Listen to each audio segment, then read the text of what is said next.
we continue the theme with our extremely strong guests. Today we've got a Kloie Doublin, 2019 Raw Nats Open and Junior Champion, and 2017 Sub-Junior 72 Kilo Champion. Kloie, how you doing today?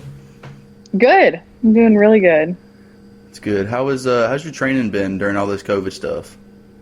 My training was going super well, and then I got hit with COVID in the beginning of September. I don't know if Austin told you guys that, but I got hit with actually COVID. Caught it?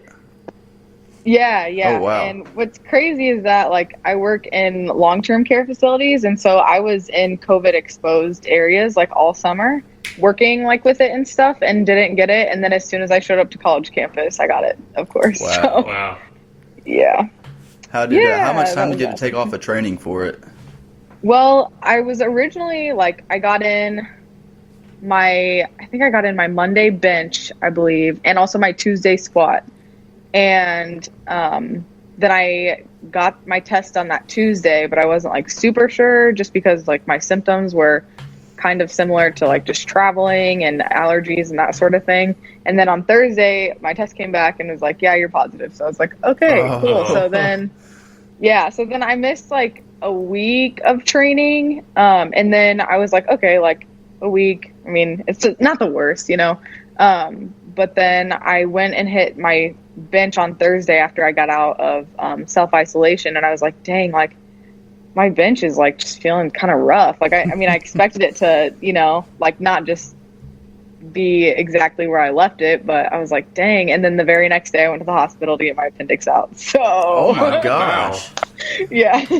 Man, so Yeah. So, right now, like, I'm kind of working back up to it. I really, my goal right now is to reset some of the 72 kilo records at collegiate nats for, like, obviously for the open division.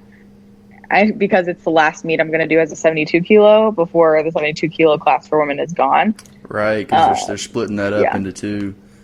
Yeah. So my squats and my deadlifts are feeling pretty good. But my bench, it's really hard for me to arch. We have a dog. My bench, it's really hard for me to arch, and I'm just, like, still kind of dealing with managing that at this point in time. Mm-hmm. So I'm just basically training a flatter back bench, which it does make a big difference. So I'm excited to see, like, what I'm going to get out of it, like, in the long term, but hopefully I'll be able to reset either my squat or deadlift record. How does it affect your bracing, especially for squat? For squat, it doesn't affect at all. Like, really? I'm totally, I'm good. Yeah. It's just, like, the arching and the loading on bench, I think, like, combined is what makes it uncomfortable. So, yeah. But if I'm just bracing, like, I'm good. Oh, wow. So, okay. Yeah. All right. Well, let's go ahead and jump into it. I'm going to drop this question on you first. What is your favorite powerlifting memory from your entire career? We talked about this on the King of the Lifts podcast when all the 72s got together. Mm-hmm. I don't know. Obviously, like, Raw Nats last year winning my 72 kilo open title, that's one of my favorite memories of all time. Because I worked for 4 or 5 years trying to get that title. And so it just means a lot to me to be able to accomplish that, especially before the 72 kilo class is gone, and not knowing that the 72 kilo class was going to be gone at that point in time as well. Oh, yeah. That was just, like, it really meant a lot for me to be able to accomplish that before the class is gone. And then also, I would also say that another meet that just has always stood out to me is winning Sub-Junior Raw Worlds, which was my first Worlds that I was really, like, just all into powerlifting. I had given up dance that year before, and I had danced from the time I was 8 to the time I was 16, so that was a big deal for me. Was that the one in Belarus? I don't know. That was just a really great meet. Yeah, it was in Belarus. I got you. Nice. Yeah, so I always pull up people's open powerlifting to kind of get a look at it, because that really tells me a lot about, like, their career. And I noticed that you've had a couple, like, bench only meets here and there. Have you always been better at bench, or is that one of your favorites? I honestly can't remember. I don't want to say I can't remember why I did those meets, but Shoot. I think that it was just kind of like I wanted to join as many world teams as I could. I think that was like my primary goal. And at the time, like I didn't have collegiates or anything like that. So I could add in another nationals and another worlds, and it wasn't a huge deal. But yeah, I mean, I've always liked bench. I'm not the kind of person where there are so many females, especially, that they're like, ugh, like, I hate bench. Like, bench is dumb. And I feel like even guys have that same, like, mentality. They're like, yeah, bench is dumb. Like, you're just laying down and benching. But I love it. Like, that's where you catch up to people, and that's where you make a big difference on your total, I think. It's so because there are so many too. people that think that way. Yeah. Well, maybe the powerlifting guys are more of the squat and deadlift, but the bro guys are like, dude, how much you bench, bro? Yeah. Yeah, Gym bros are always true. worried about benching. But we noticed you hadn't been competing long either. Only 5 years. Yeah. So how did you decide I'm to start 21. competing? I'm 21, so I started when I was 16. So I was pretty young. So you started in high school? Yeah. My powerlifting, the guy that got me into it at the time, he was my like school weights coach. And we just had like a group of us that got together and we would train together, and we just really pushed each other, it was great. It was a great environment. So obviously you're an extremely strong female. How do you think, what do you think like USAPL and IPF especially can do to get more young girls into powerlifting? I honestly think just keep going on the track that it's going on right now. Female powerlifting has dramatically increased in just the amount of time that I've been in it. Absolutely. And so I think just like the more people that we have in it, the more great role models that we have in it, the more that the sport itself is going to spread and will also influence like females to get involved and be like, yeah, like it's cool to be strong. It's cool to have a strong figure. It's not, you aren't going to look like a man, you know what I mean? Like all of that stuff, all the stereotypes for females. So yeah, I think that the more that females are able to see that, the more we're going to have people join. I don't think that there's like anything that the USAPL or IPF could do in itself, but keep on doing what they're doing. I think they're doing a great job with the publicity for females in powerlifting at this point. Yeah. Who have been some of your role models throughout your career so far? Let's see. When I was really young, I told you that one of my big goals was to win the open class. And how I imagined that happening was one day beating Kim Walford, and I have yet to do that yet. So I haven't done that yet. Just want to make sure that that's clear. Everyone would know if that had happened. Yeah. But so Kim Walford's always been one of my role models that I've looked up to. So I think that she's really great. She's been the 72 kilo top of the class for years, and there's just no one that really compares to her in the 72 kilo class in my opinion. Outside of that, like other classes, I don't know. Does it sound bad to say like I really just stick to my class, like in terms of like people that I'm really focused on and really into their numbers? But well, absolutely, because that's who you're competing against really in the open division. Yeah. Well, Jen Milliken. I really love Jen Milliken in the 63s, and I really like Jen Thompson as well. I just think her bench is like just awesome. Just amazing. So I'd probably say those two. I really like them a lot. Absolutely. But they're also close to my class, so at this point in time, it could be anyone because 69 and 76 kilo classes. So yeah, have you and ever...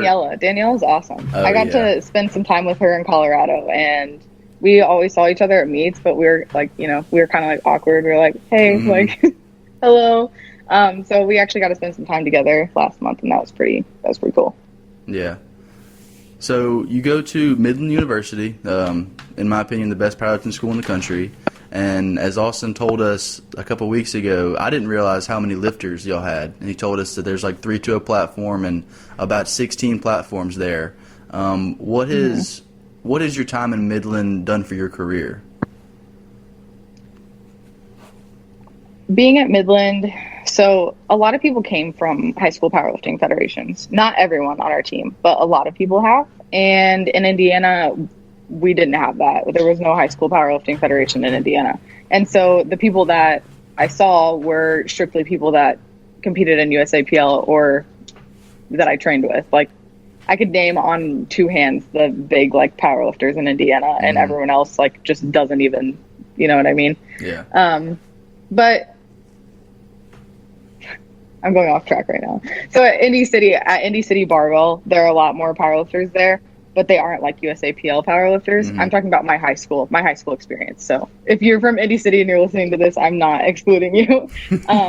But in high school, like, they were the only people that I saw. And so coming to Midland, I get to train with people that really love powerlifting, are into powerlifting, know the technique well, can give input, you know, all of that stuff, which is really great. And there's not another place that has as many powerlifters in one area as Midland does. And it's kind of just a dream to train here, you know?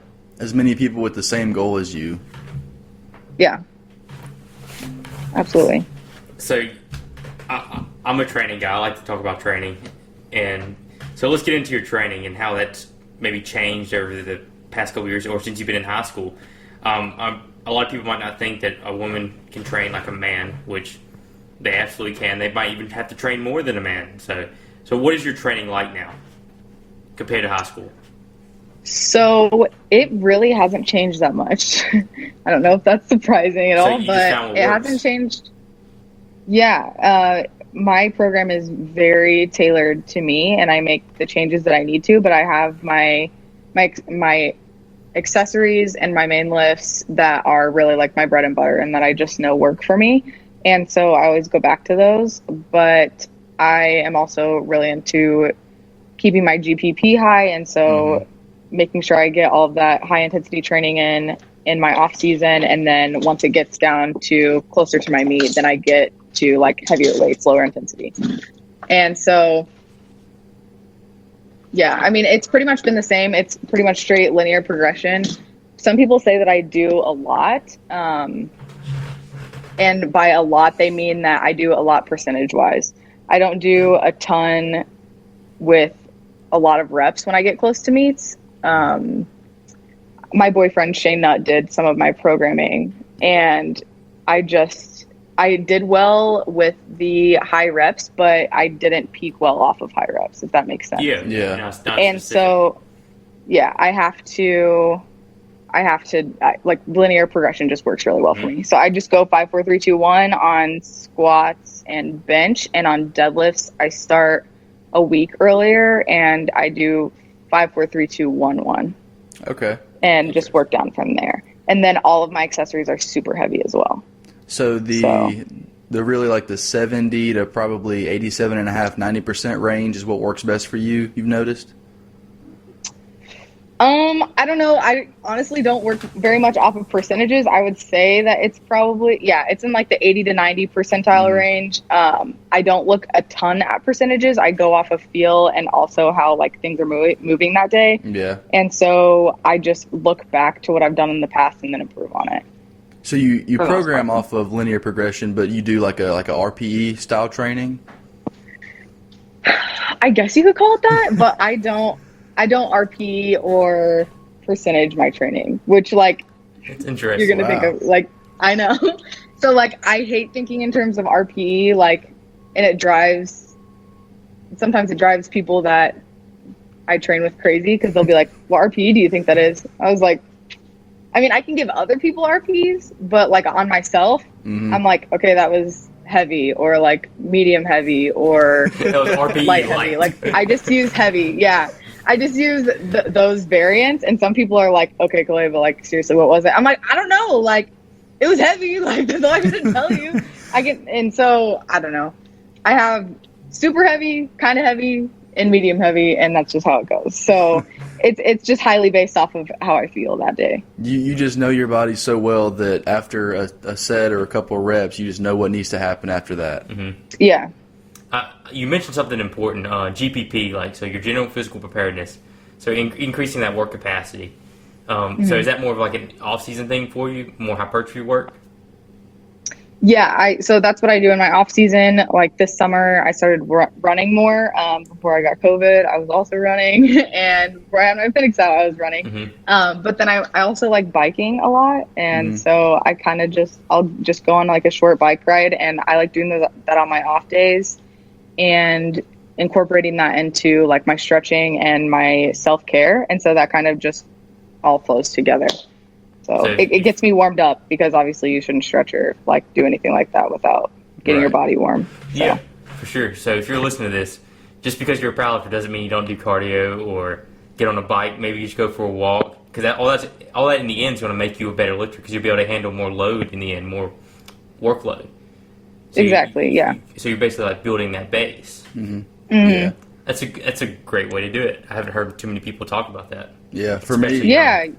For me, I think it's really important for. Yeah, go ahead. On my like squat and deadlift days, I've gotten in the habit of I like to get on the treadmill for like just a couple minutes, walk for 0.1 miles, and then run for like 0.1 miles. Nothing too heavy, but just get the blood flowing before I start stretching. Mm-hmm. What were you gonna say? So I just find that that's really important for me also, because I hate when people say that powerlifters aren't athletes, because there are so many athletes that I know that have become powerlifters, and I know that there are lots of people who powerlifting has made them more athletic. Mm-hmm. And so I hate when people say that powerlifters aren't athletes. I'm like, ooh.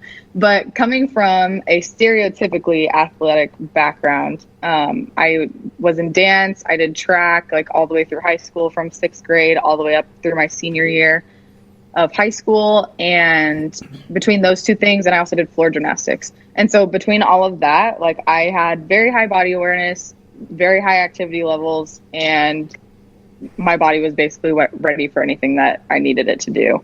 And so I also, that year that I won Sub Junior Worlds, I was also training for track and was running track simultaneously, and set all of those records And so there's also that stereotype of like, oh, if you're going to do powerlifting, you can't do anything else. You can. You just have to you have to ask people and get advice from people that know what they're doing and are able to help you in the right way.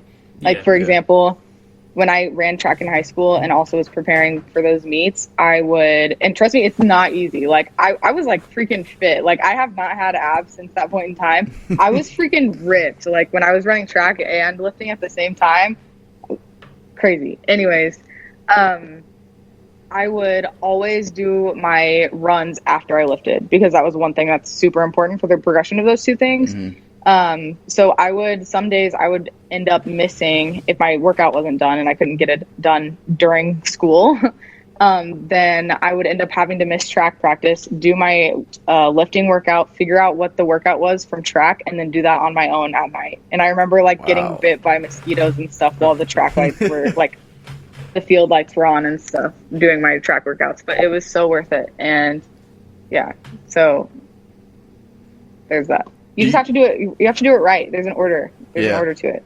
Do you think all those years in dance and track put you like ahead of the curve for powerlifting as far as like the body awareness, like you said? I definitely think that it has helped me appreciate some of the technical aspects of squat, bench, and deadlift more than a lot of people do. Mm-hmm. And I think that's because I really understand where my body is in space at all times. And some people do not naturally have that gift or haven't worked on that gift from a young age. And so it takes them longer for them to get that. Mm-hmm. So I'm really good at taking corrections. And that's a big thing that's implemented into your training from the time you're a dancer, and it also works for any sport that you're in. And so if you aren't able to see, and also another thing I got from dance, you would see yourself in the mirror doing something and you would have to self-correct. And so that's another value that you can carry over to lifting as well. And also I think a lot of people will try to rush their workouts, like for no reason, you know what I mean? Like just like trying to do like knock it out. And I'm not saying like short rest period. I mean like just getting it done to get it done. Mm-hmm. And I think there's an art to lifting, and I think that you have to take your time with it and really notice where you are in the space to get it right. Absolutely. So I definitely think that that's an advantage.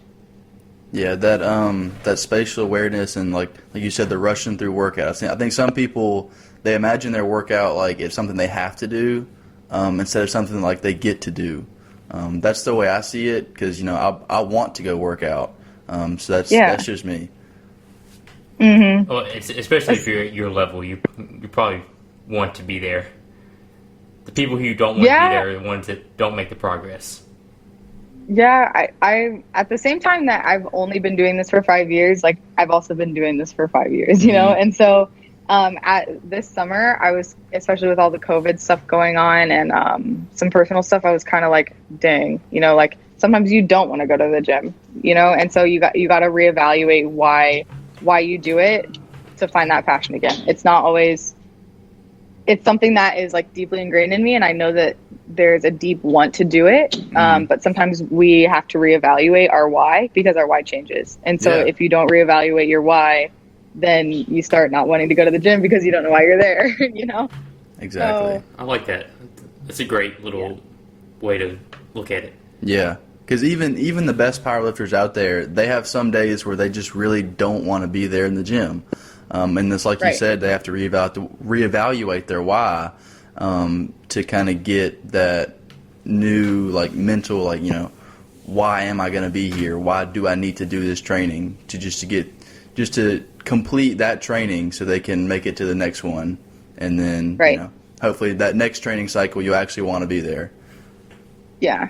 And I told you guys over the summer I worked with a lot of COVID patients, and I was having a lot of extra stresses put on me in terms of like patients I had to take care of and the level of care that I was expected to give for so many people in a short period of time. And it was just super stressful. And I was feeling like I was being pulled in all sorts of directions. And that was another appreciation that I found for lifting, was that as soon as I got in the gym, like I didn't have to have any guards up. I didn't have to worry about what others like expected of me. I didn't have to put any boundaries up. I don't need boundaries with myself, you know? And I think that lifting is a great space that you can practice that no need of boundaries with your personal self Yeah. is in the gym. So, what is your why? What's your new why? My new why, so like that, the one that I just told you is kind of like my tiny one, my like daily appreciation of why that I tell myself when I go into the gym. Because when you're at school or you're interacting with other people, sometimes people will pull you in all sorts of different directions. But when you go in the gym, that time's for you, and it's strictly for you, and no one can really interfere with that unless you let them, you know? And so like no one's paying me to go to the gym, you know? Yeah. Like I don't have to do anything for anyone else when I'm at the gym. It's like it's me time, and it's time for me to like pour into others as much as they pour into me, and I just really enjoy that. And so I think that it's a great opportunity, and I also like the way that like just that burn feels, you know, in your body. Like when you really start doing stuff, I'm like, Yeah. oh, I'm like, yes. I think that feeling is something that is like, sometimes it makes us like nervous for a workout. I should say, like when you're in the not so great of appreciating powerlifting section, but when you're really into it and are willing to put everything you have into it, then it can be something that really draws you to the sport.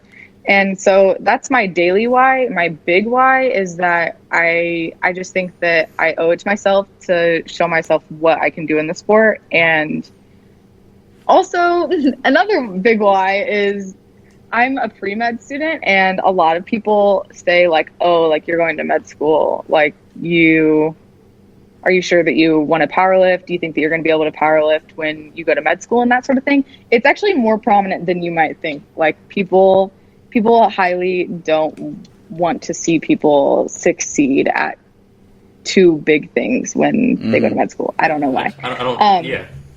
You're yeah, like, and hell so, yeah, I'm going to do it.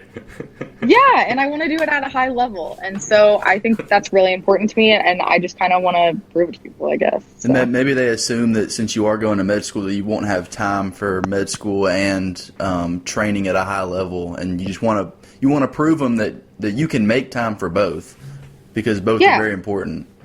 Yeah, and there's 24 hours a day, which isn't a lot, but it also is a lot. And I don't know if you guys have seen the Strongman documentary, but I always think of that guy, the guy from, I think it's Finland. And he's like, I can't remember what his name is. He's won this so many times. It's embarrassing. I don't know what his name is. Thor? Hathor? From, No, it's a senator. He's like, maybe he's in Russia, or...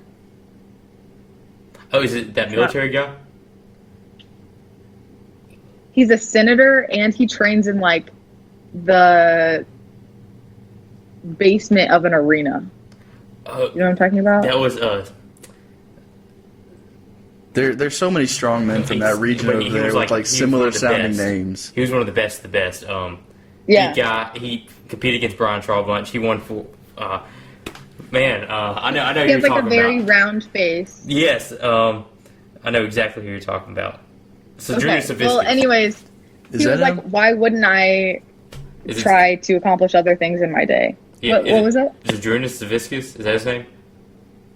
I think so. Because Yeah. he just trained at the bottom of an arena. Yeah. Okay. That's pretty telltale sign for him. I couldn't remember his name. I don't know why. But he was like, there are so many hours in a day. Like, why would I just limit myself to one thing? You know? Yeah. Right. And so I think that there are so many things that we can enjoy in this life. And if I'm just going to limit myself to one thing, that's kind of a bummer. Yeah. And there's As much as I love powerlifting. there's time for what you make time for. And I think like if you want to train, whether you're doing like powerlifting, bodybuilding, Olympic lifting, whatever it is, when you go to the gym, I think that time should be focused on the gym. Because that's, the hour or two a day that you get to just really, like you said, focus on yourself. And you kind of get to be selfish in that moment during your lifts. But, of course, in Midland, you got other lifters around you that you can also help at the same time. But really, that's that time that you can just focus on lifting and getting better, which I love that. Me too. So, And go back to the med school and powerlifting. If there's a will, there's a way. And like you Yeah. said, people don't like it when people can do things that they probably can't do. They want to bring you down to their level. Also, since you said that you're really involved with training, I got to tell you what I tried before. I couldn't remember what it was called because I've been doing the same thing for forever. So I just know linear progression. But the kind of training that I tried was DUP, and it just didn't work for It me. just didn't work for you. No. It seems more of a more advanced style training for more. Some people like it, like more advanced, intermediate, and elite guys. It seems to work a lot better for them. Yeah. But like linear periodization, Ed Cohen used straight linear periodization. One of the greatest powerlifters of all time. He straight linear periodization. It always works. It's never not worked. Yeah. Yep. I think that switching to DUP for some people is a great way to get out of any like plateaus that they're having. And sometimes that works so well that they stick with it. So that's the case with Shane, and it's been really successful for him and his clients, which is really cool to see. Yeah. So. yeah, so you mentioned Shane, and y'all are dating. What does it mean to have a significant other that is as just into powerlifting as you are? What's that like? It's really good. And sometimes you Look at that have smile. sometimes you have the tough love, and you'll have sets that maybe you want to be proud of, but then they'll be like, hey, like, was your butt down? And then you're like, yeah, my butt was down, but like, it's good stuff. Like, it's all stuff that you want to hear because at the end of the day, it's just going to make you better. But sometimes, we can get a little naggy. Like, I remember this summer, I was taking some time to do like a little bit more traveling and like go to the lake and stuff. And I was doing some like high intensity 3 days a week training, like just to give myself a little bit more free time to go do some other stuff. And I remember him saying to me this summer, he was like, I can't remember what he said. He was like, when was the last time you went to the gym? And I was like, 2 days ago. Like, what is wrong with you? And he was like, oh, well, it just hasn't seemed like you've been going to the gym very often. I was like, what are you talking about? I was getting so angry. So like stuff like that. But it's all good stuff. And he was just like joking with me. He was like, it's a joke, Kloie. Like, calm down. Like, I know. You're good. What advice do you have for couples that are both into powerlifting? I honestly think it's a gift. I don't know that I have any advice for them. Just to like let each other, whatever their process is for powerlifting, like let each other do that. You know what I mean? Like, just because it works for you doesn't mean it's going to work for them, and vice versa.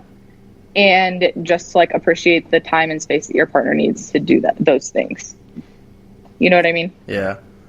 Have like, you and Shane like handled each other at any meets? No. He hasn't. Would you want him to handle you at a meet? We haven't been allowed to since we're. Oh, sorry. Can you guys hear me? Yeah. We haven't been allowed to since we're dating on our team. We're just not allowed to. If you're dating someone on the team, sorry, just one second. I gotta put her in her kennel. You're good.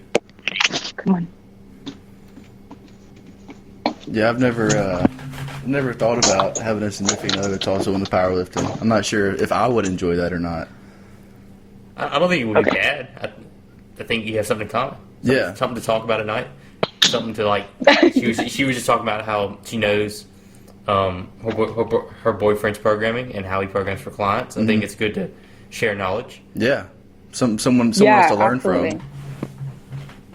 Yeah, that's another thing is like whenever I need help with something or I need someone else's input, like I know that I can always go to him, you know, like, or if like something's really, it's also hard to like explain, I think, to a partner that like why something in lifting is upsetting you. If something is upsetting you, you know, it's kind of like you wouldn't understand, you know? Yeah. It's not like any other sport. Like the challenges that are in powerlifting are just so unique to that, and especially if you don't have an athlete as a partner, that can be so hard. Like, and like he understands the stresses that come with powerlifting, and like why you have to do things.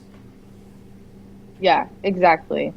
And also as a female, like there's a whole other stream of reasons why I wouldn't want to date someone that isn't at least an athlete. And yeah, just because like sometimes guys like are just intimidated, weird, dude. Like, yeah, and like I've dated a couple of guys in the past. I'm not gonna say any names, obviously, but like who they'll be like, oh, like your deadlift's getting close to mine, so I better like hit the gym. I'm like, what the heck does that mean? You that know, shouldn't like, matter at all.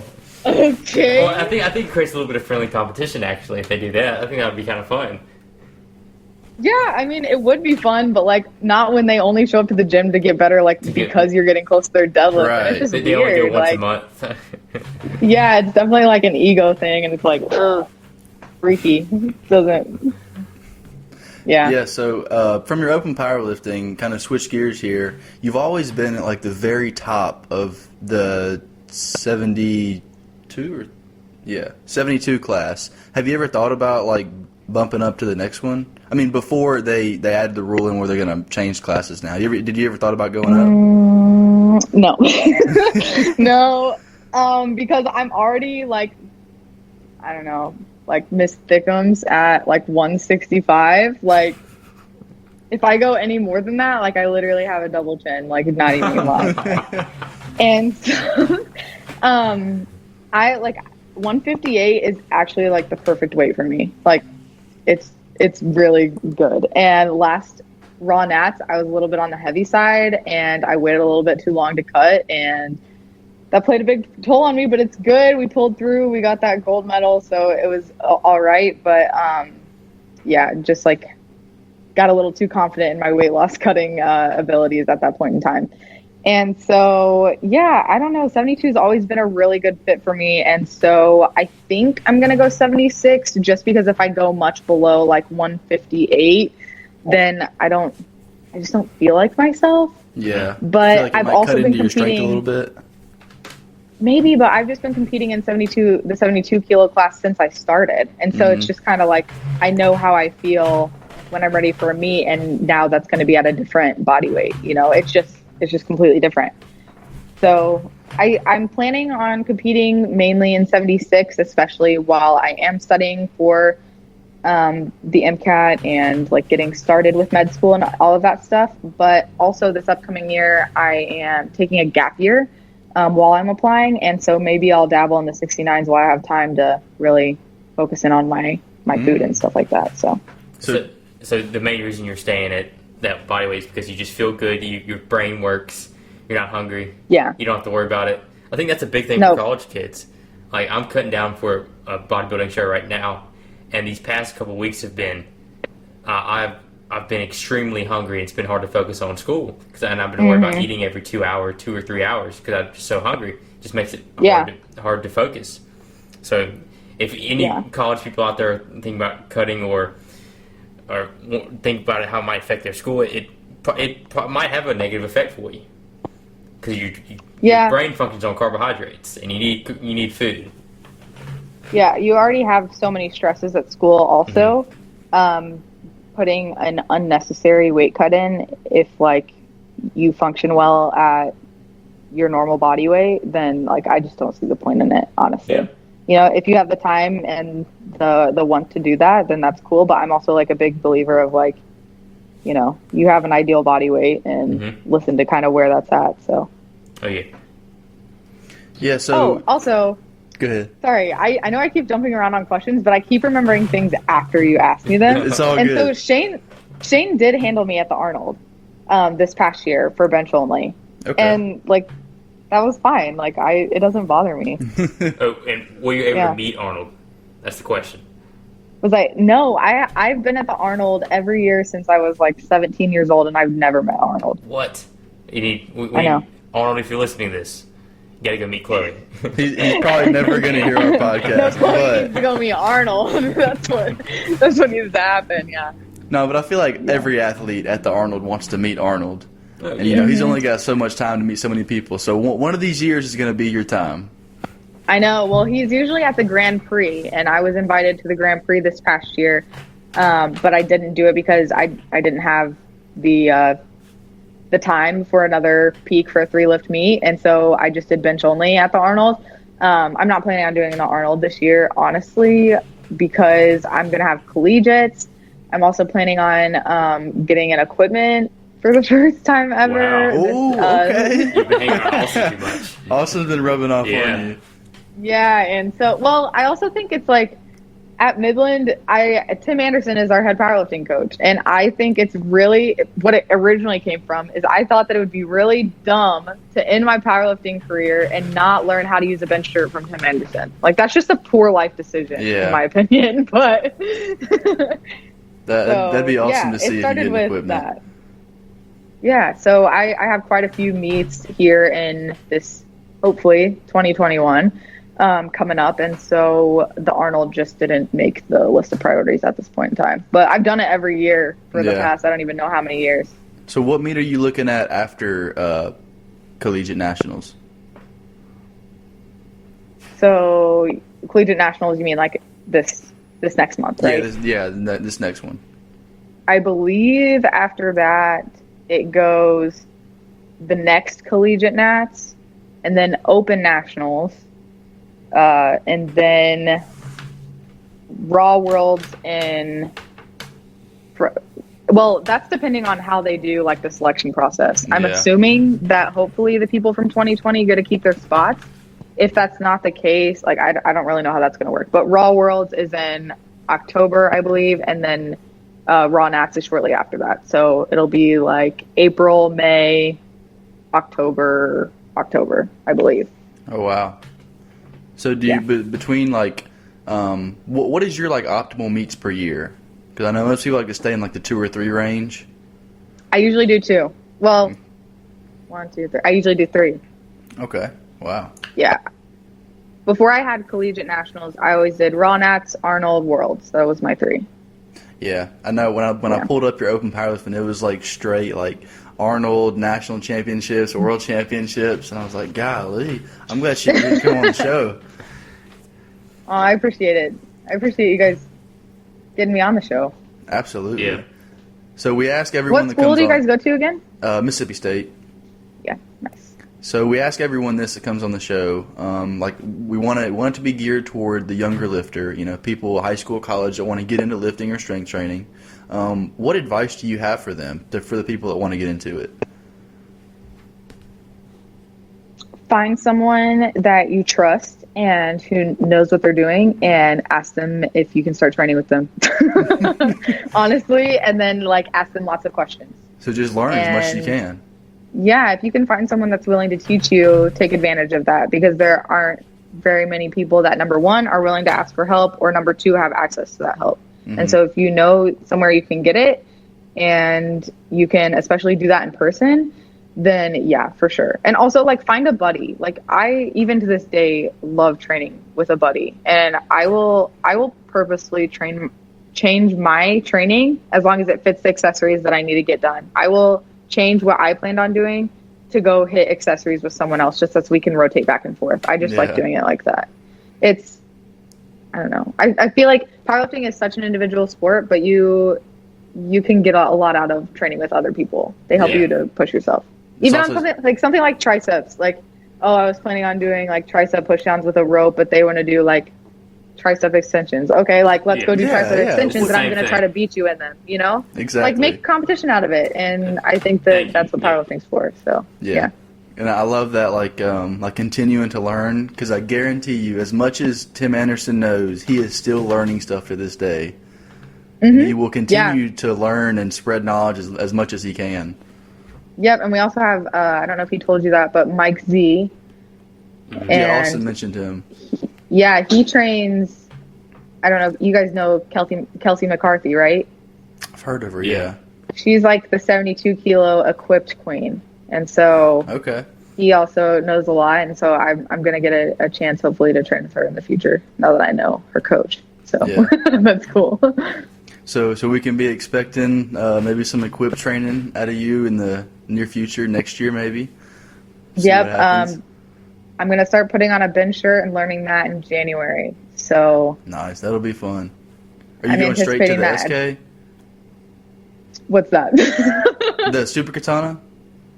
Oh, I have no idea. Like, I have no What the hell is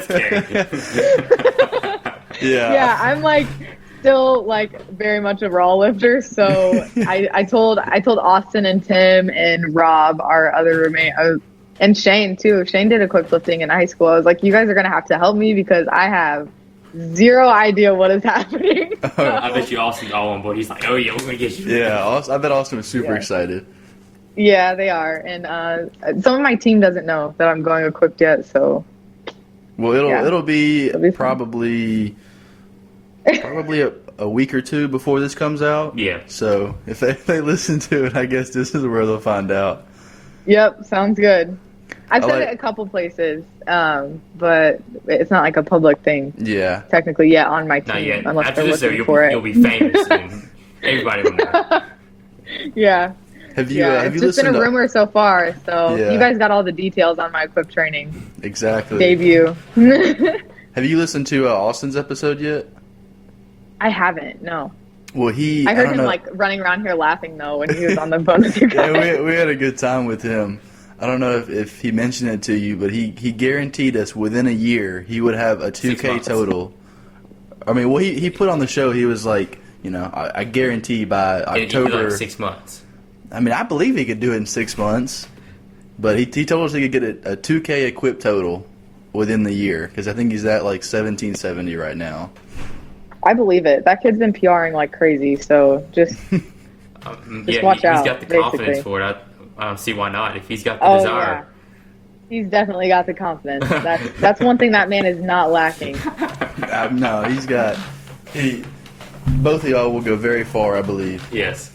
I appreciated that. But you should see this guy. Like, when he gets ready to go to the gym, especially, like, on, like, a normal day, like, he's, like, dancing in the gym. If it's, he's about to go crazy, like, he's dancing in the car. Like, he's just like that. He has so much energy, and he's just ready to go all the time, which is awesome to be around. Yeah. I love seeing his reaction, especially on his Instagram videos, after he, like, hits a weight. I mean, he's, like, super pumped. It's awesome. Have you guys seen that video where he tripped over the rack right after he squatted? No, he goes, let's go, and then falls like flat on his face. I bet he got up laughing too. Yeah, you got to go find that one. It's somewhere on his Insta page, but that was hilarious. Yeah, shout out Austin. Yes. for his energy.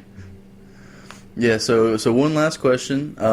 What are your long-term goals for powerlifting? Long-term goals. Like, by the end of your career, what do you want to have done?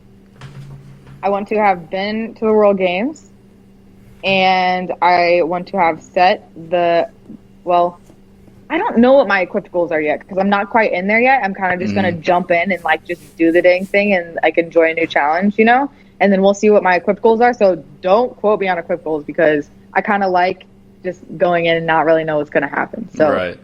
Equipped goals are separate. I do know I want to do World Games at some point in time, which is also why I wanted to learn equipment.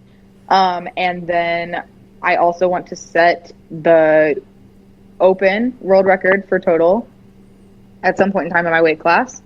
and I also want to win Raw Worlds. Okay. And I really want to do it once, if not twice. That's like, I really want to accomplish it twice, and it would be even better if they were back to back. Oh man. Yeah, Or that's what I back really to want back. to do. Yeah. Yeah, I mean, if I go back to back, then I'm going to try to make it back to back to back. Yeah. Hold on as long Might as as I well can. continue going. Yeah. Those are my goals by the end of my career. And the cool thing about powerlifting is you have a few decades to get that done. Yeah. You can Yeah. see by some of our legends. So, As long as you train smart. yeah, exactly. Train smart and train hard. Yeah. That goes back to our GPP. You got to keep that GPP Exactly. good, or else That's, you aren't going to be. that's for everybody. Yep. Everybody's missing out. Yep. Your longevity in the sport isn't going to be very long if your GPP is poor. So Yep. Exactly. Altman, you got got to anything keep that else? body healthy. You do GPP. That's all I gotta say for people. Yeah. do your little stuff. Like dead serious. In the off season, take it seriously. Do some. Go play soccer. Go do something. Yeah. Go play soccer. Go Yeah. run track. Do something else. Go have some fun. I got up on water skis this summer for the first time. I forgot to tell you guys that too. Wow. I had a great time doing that. I don't know if that's I going would tell you- GPP or not, but Oh yeah. Yes. Core strength. Core strength. Yes, my abs were so sore the very next day. Like Really? literally, it was like the deepest layer of my abs were so sore. Golly. Yeah, the stabilizers. Yes, sir. yeah. All right, well, Kloie, thank you so much for coming on the show. Thank you for your time and sharing the best parts of your career and your journey so far, and that little tidbit about the equip lifting. Hopefully, You're welcome. Hopefully nobody will come running up to you in the streets and ask you about that. I don't think we're that popular Hey. at that. But, Well, people in Australia might give you a call. yeah. Okay, sounds good. Where can people find you on Instagram? It's KDub Live, KDOUBLIVE. Nice. Go check out Chloe's page. Give her a follow. She'll be doing some big things in the near future, especially collegiate nationals. I'm sure we'll see a gold medal out of you. As always, you can find us at triple.b.podcast. Altman, where can people find you? Biggest college strength. That's right. Follow me at Seth.Todd76. Thank you for listening. Have a great week, folks.